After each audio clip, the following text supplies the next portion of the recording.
everyone, I'm Jodi. Welcome to my channel. I'm really glad that you're here today.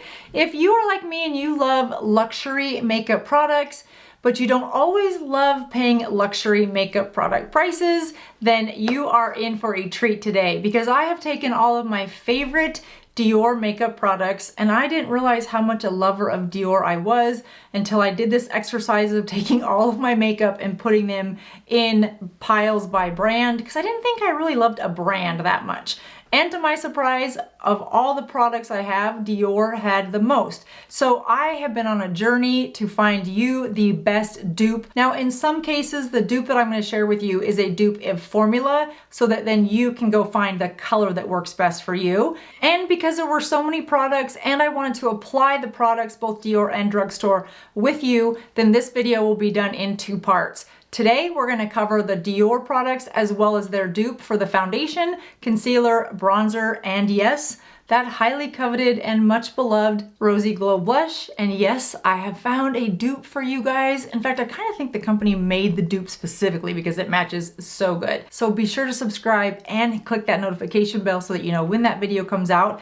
And in part two, we're going to go over eye products, mascaras, eyeliners, eyeshadows, and lip products, both Dior and my favorite dupes. And we're going to apply those together as well. And a bonus at the end of part two video, I'm going to do an 8-hour check-in so that you can see how both the Dior products and these drugstore products held up. Because when we apply a dupe at the time of application, you can see maybe how the product goes on, how strong the pigment is, and if there's any fallout. But you really can't test a dupe until you see how well it wears. What's the wear time and how does it look at the end of our normal busy day? That's what I'm going to share with you guys at the end of part two's video. So be sure to check back in next week for that as well. So if you're ready, we're going to do our part one and we're going to apply these together. Can you tell which side is the Dior side and which side is drugstore? Well, if not, then stick around because we're going to get right to it. All right, so first we're going to talk about foundation, and if you know me, you know I love a semi-matte foundation. I used to love the YSL All Hours, and when I say love, I mean love, love, loved it. It was my ride or die, always have it, holy grail, whatever label you want to give your most beloved foundation that you don't ever want to be without. That was me in YSL. Until they changed that formula. What was that, almost a year ago now, probably a little bit more.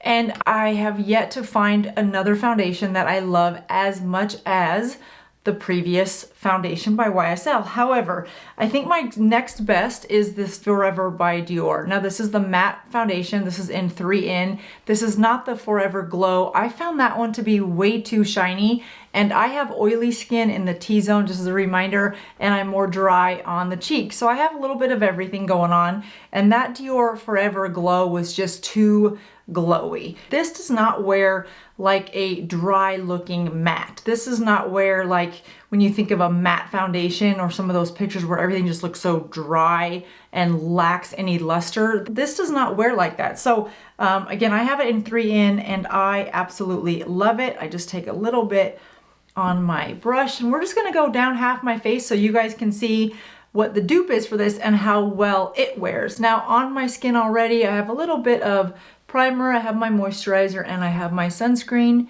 and then we're just gonna go in and put this.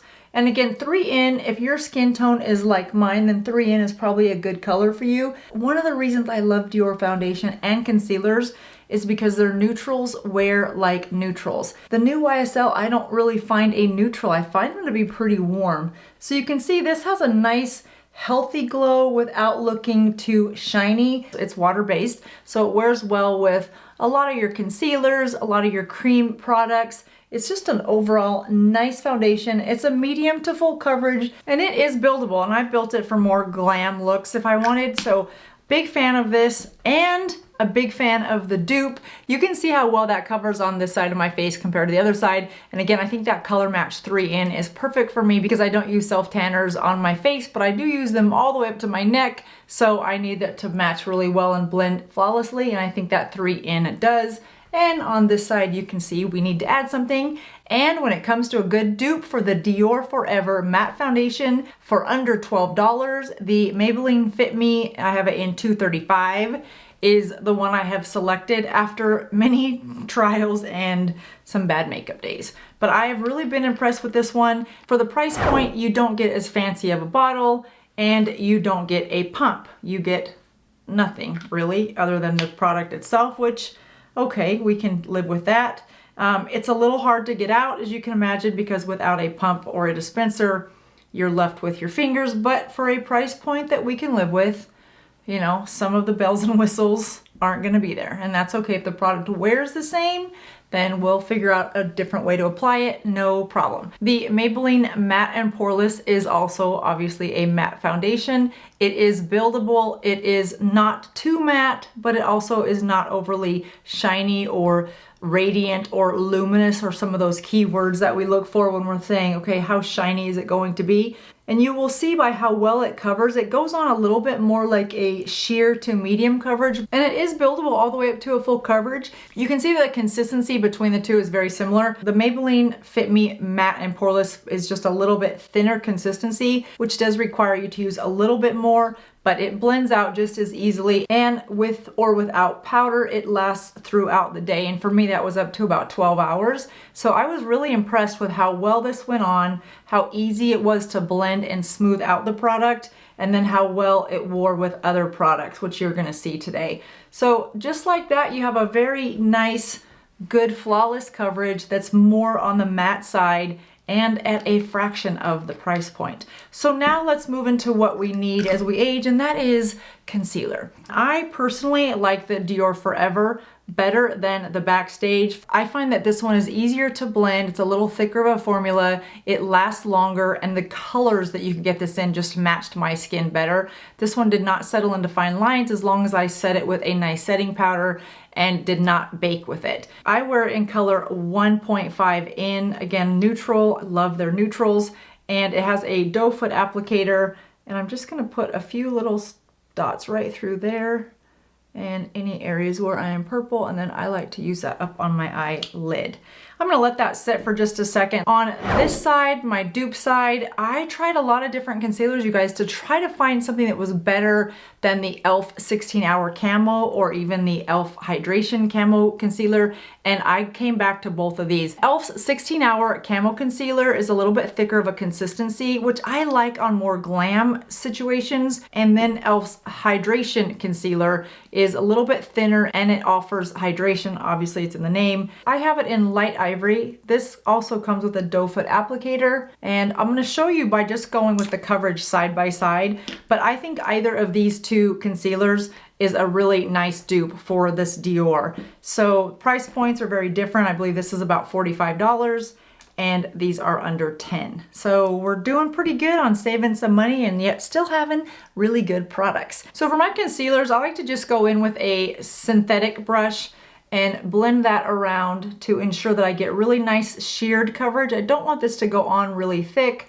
I just want it to look as though my skin is naturally flawless. I mean, isn't that always the goal when it comes to makeup?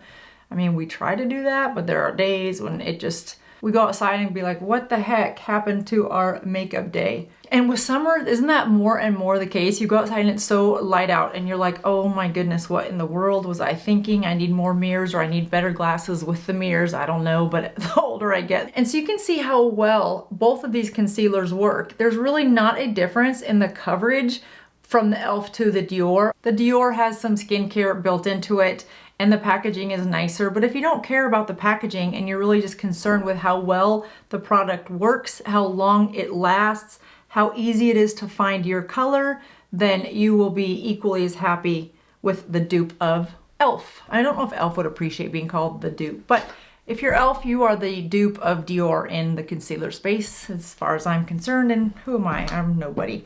So moving on to bronzers, I go back and forth between two different Dior bronzers, and it really just depends on what I'm looking for to achieve with my makeup look that day. One is the Dior, and this is from their Forever line, and I have it in Amber Bronze. And this has a mirror in it. And then what I like about this is it's a powdery bronzer, but it's a matte color. It's not highlighted at all. It's not shiny. There's no glow to it, nothing like that. It's a very silky, finely milled powder. And I will wear this one if I'm looking to set my makeup or if I need a little bit darker color for the day.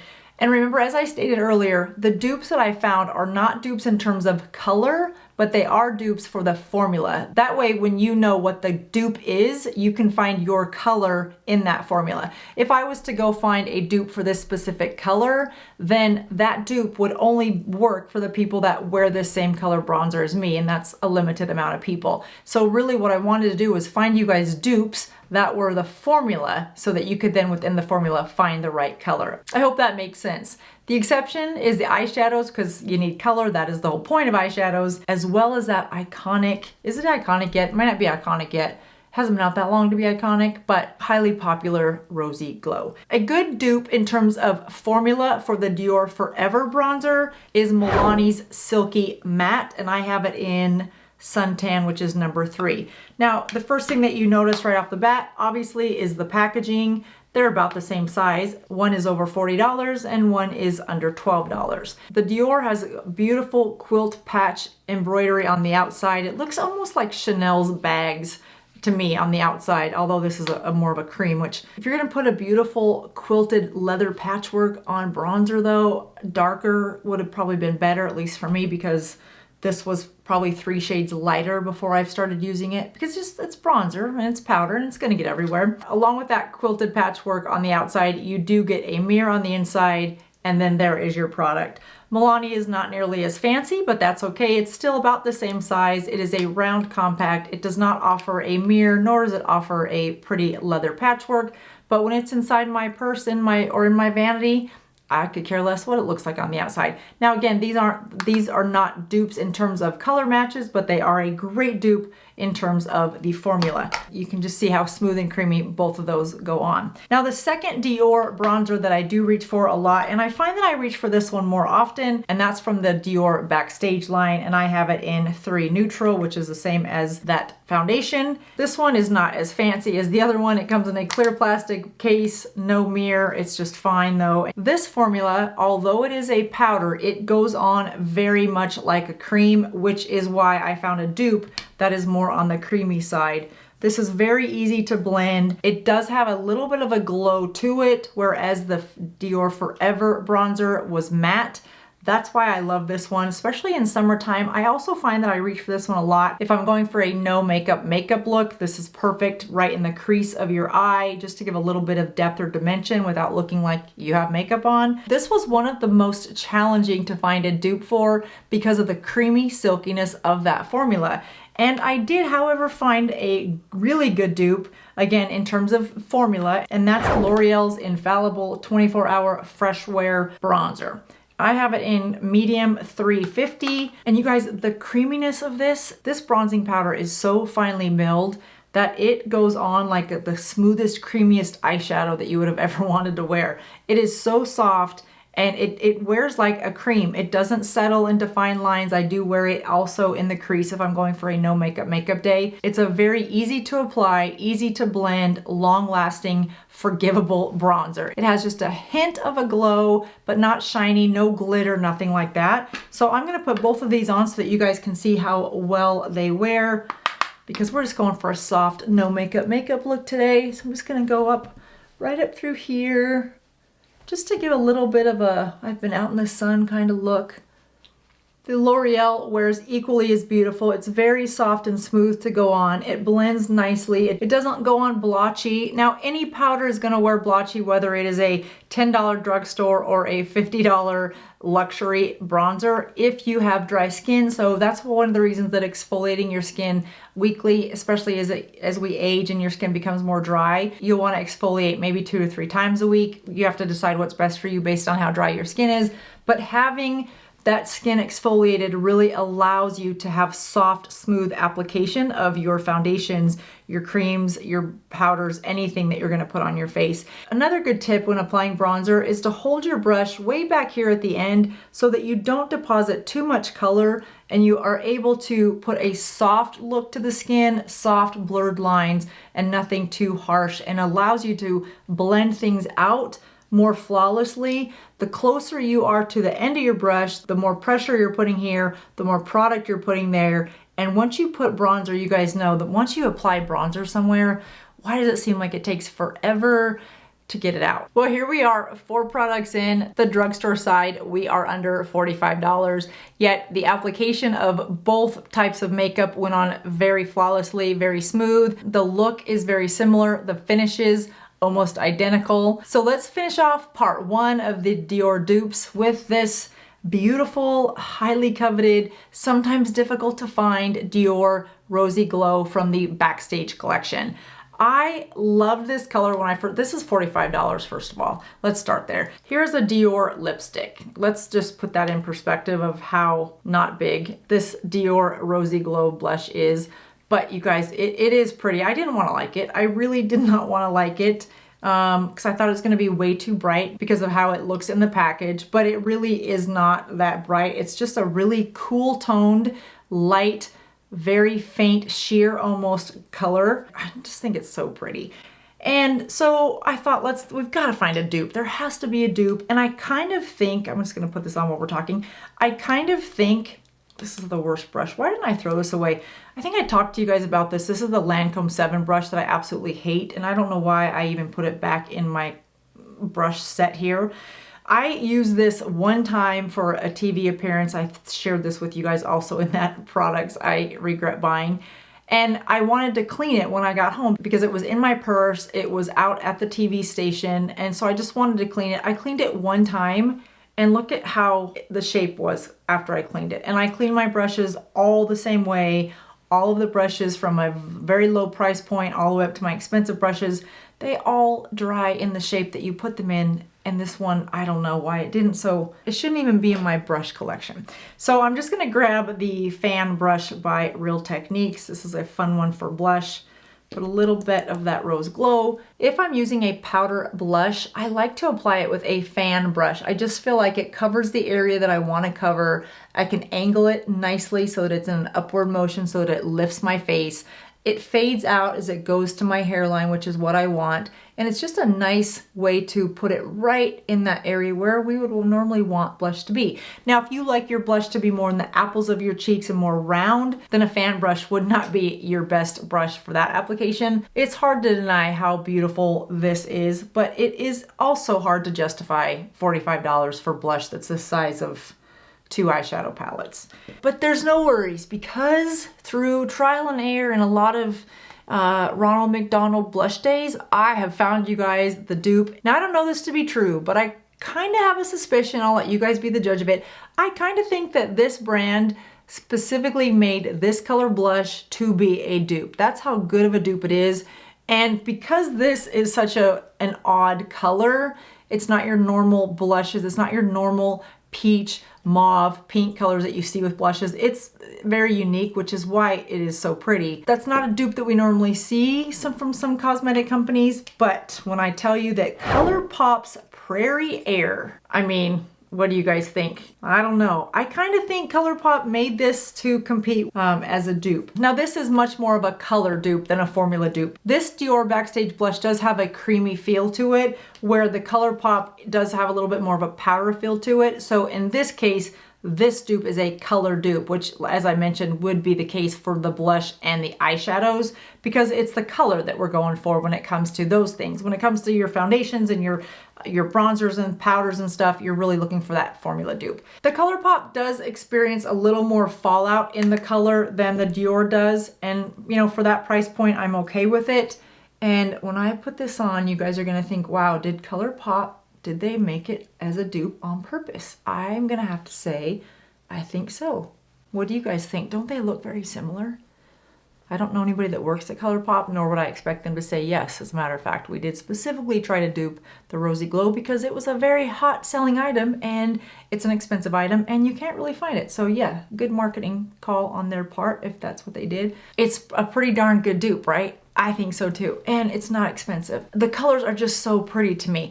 So there we have the 5 different face products from Dior versus the 5 products from the drugstore, and we are topping out at $65 all combined with these 5 products. And all of these products, both Dior and the drugstore, will be linked in the description box below. And then make sure that you subscribe and hit your notification bells. Next Tuesday will be the part 2 where we're gonna cover mascaras, eyeliner, eyeshadow palettes, which is a color match, as well as lips. I'll see you guys real soon. Have a great rest of your day. Bye-bye.